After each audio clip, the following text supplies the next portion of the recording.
Assalamualaikum, selamat pagi, selamat petang. So yang ni saya akan bincangkan pasir PSPM 2010-2011. So dalam buku tu question number 2A. So kita tengok soalan dulu yang pertama. So di soalan minta sketch the curve for the titration. So dia nak lakarkan sahaja titration between 30 ml of 0.10 molar sodium hydroxide. So kita titrate 30 ml 0.10 molar sodium hydroxide with dengan 0.10 molar HCl. So kalau boleh dah boleh imagine lah siapa dalam burette, siapa dalam beaker. Lepas tu soalan nak apa? Indicate the approximate pH at the beginning. Yang pertama ditanya pH untuk beginning of the titration and at the equivalence point. So dia nak dua lah soalan kat sini. Kalau ikut dia nak pH beginning, maksudnya before titration process. Lepas tu yang kedua pH at equivalence point. So boleh nampak kalau equivalence, kita boleh nampak apa benda equivalence. Apakah formula yang kita gunakan untuk tentukan dia punya equivalence dan seterusnya lah. Next soalan dia minta apa? What is the total volume of the solution at the equivalence point? Dia nak tahu pada equivalence point tu berapakah total solution. Total solution maksudnya kita kena tambah sodium hydroxide dengan HCl pada equivalence point. So kita nak dapatkan macam mana kita nak dapatkan 7 markah tu. So yang pertama kita tengok dulu, kita cuba sketch dulu diagram dia. So titration kita mesti ada apa? Mesti ada conical flask. Lepas tu kita ada burette. Ni titration lah macam biasa. So siapa yang duduk dalam burette ni? So titrate sodium hydroxide dengan menggunakan HCl. So maksudnya dalam burette tu kita letak HCl. Dia bagi information HCl, dia bagi dia punya concentration saja. Berapa concentration dia bagi? 0.10 molar. Lepas tu dalam conical flask kita ada apa? Kita ada sodium hydroxide. Dalam sodium hydroxide dia bagi information about sodium hydroxide, dia punya concentration which is 0.10 molar. Yang kedua dia bagi volume sodium hydroxide yang kita dah letak dalam conical flask which is 30 ml. Ni information yang dia bagi. Lepas tu kat dalam kita letak apa lagi? Bila titration mestilah kita akan letak indicator dalam dia punya conical flask. So what is the total volume? Indicate the approximate pH at the beginning. So macam mana nak tentukan tu? So dalam conical flask kita letak sodium hydroxide. So dalam sodium hydroxide ada OH minus ion. Yang ni base kan?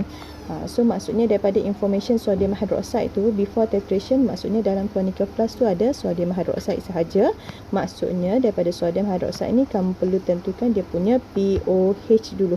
Kita tak boleh direct dapat pH sebab sodium hydroxide tu adalah base. So dalam base kalau dia buat dissociation, dia akan dapat OH minus ion, bukan H plus ion. So first step kamu perlu cari dia punya pOH. Lepas tu daripada pOH kamu find lah dia punya pH. Macam mana nak calculate pH daripada pOH? So kita gunalah formula pH equal 14 minus pOH. Lepas tu sodium hydroxide ni kamu perlu tahu sama ada sodium hydroxide tu strong base or weak base. So sodium tu adalah metal group 1. So sodium hydroxide adalah strong base. So bila dia strong base, dia akan dissociate completely or slightly. Jawapannya dissociate completely sebab dia strong. So completely, so kalau kita buat equation, kita akan guna arrow full headed lah.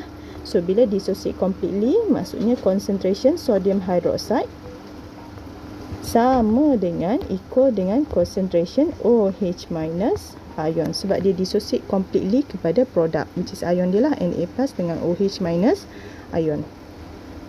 Dah. Sebelum kita nak sketch graph tu, kamu kena tahu apa lagi? Kamu kena tahu dia punya stick part. So HCl ni adalah strong acid. Okay, strong acid. So harap-harap semua orang dah hafal. Okay, strong acid dengan strong base, dia punya stick part berapa? Stick part. Stick part dia panjang sikit lah kan. Stick part kawasan cerung dia adalah pH 4 ke pH 10. So ni adalah dia punya stick part.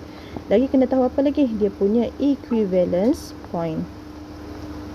Okay, so sebelum kita sketch tu, kita semua kena nampak dah apa benda kita kena tulis tu. Equivalence point, pH dia equal 7 sebab dia strong dengan strong. Okay, so kita nak sketch graph ni. Okay, so ni semua yang perlu kamu tahu. Lepas tu kita akan buat sketch graph. Okay, so nak sketch graph kena ada axis X dan kena ada axis Y. So axis Y kita letak apa? pH. Okay, so ingat pH ni adalah pH solution in conical flask. Okay, so dalam conical flask lah yang akan berubah. So axis X tu kita dapat letak apa? Volume of apa yang duduk dalam burette. So kat sini volume of HCl added. Unit apa? Kena letak unit sekali. Milliliter. Okay, so starting from 0 kat tengah ni kita assume dia 7. Lepas tu sini 14. So kalau boleh scale antara 07, 7, 14 tu lebih kurang sama sebab range dia 77. Okay. Lepas tu, okay, dia punya stick part kat mana? Stick part untuk strong acid, strong base adalah pH 4 to pH 10. So kita assume je sini 10, sini 4 lebih kurang. Okay, so lepas tu buat dotted line. Okay, buat dotted line untuk dia punya stick part. Okay, lepas tu starting point dia kat mana? Dekat atas ke dekat bawah starting point dia? Okay, so starting point tu maksudnya before addition of HCl lah to conical flask, sebelum kita tambah. So kita tentukan pH tu bila volume HCl dia 0 sebelum kita tambah. Okay, pH dalam conical flask. So dalam conical flask ni ada apa? Ada sodium hydroxide. So bila sodium hydroxide maksudnya pH dia tu mesti above than 7. Okay, so sodium hydroxide tu adalah strong base. So mesti menghampiri 14 lah. So kita letak dulu kat sini lah. Okay, so ingat kat sini adalah untuk strong base. Yang bahagian ni adalah untuk weak base. Bahagian bawah yang dekat 7 tu weak. Bahagian yang dekat 14 tu adalah strong.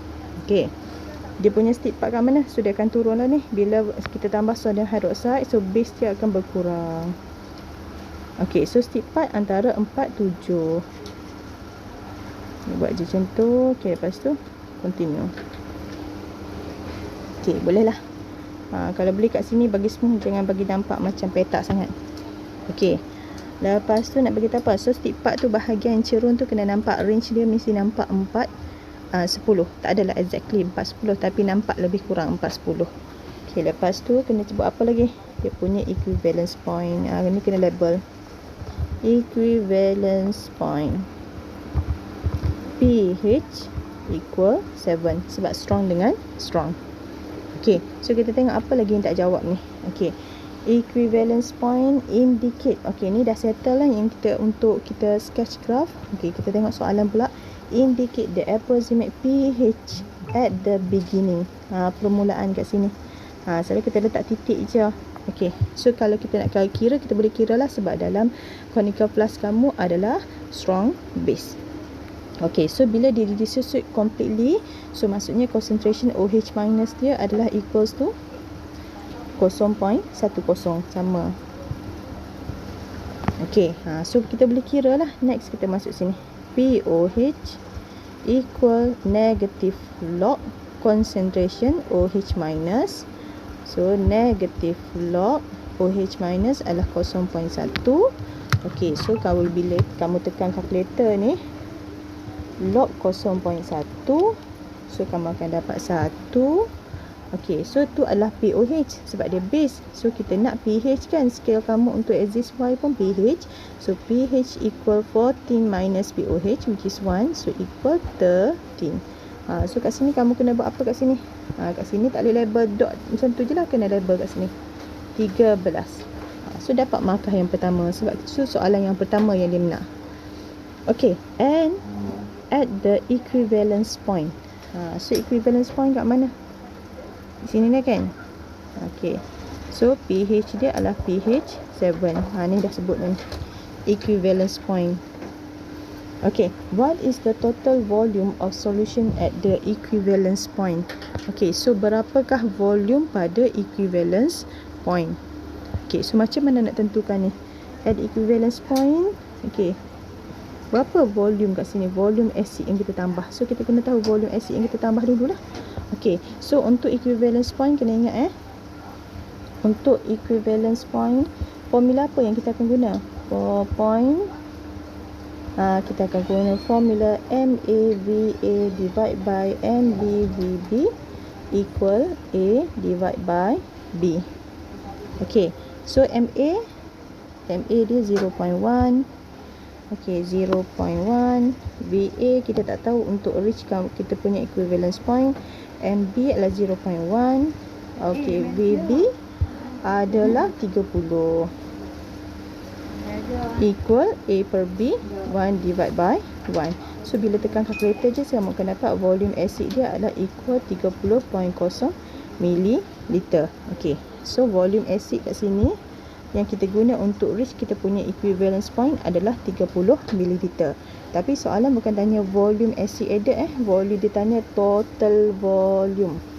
Okay, so tadi kita dah ada 30 ml dalam conical flask. So untuk sampai equivalence point, bila kamu guna formula ni MAVA equal MBVB, so kamu akan dapatlah VA yang kamu perlukan untuk the complete reaction adalah 30 ml. So jawapan dia V total equal 30 tambah 30. So jawapan dia adalah 60.0 ml. Okey, ni satu markah. Dah dapat 7 markah tadi kan? Okey.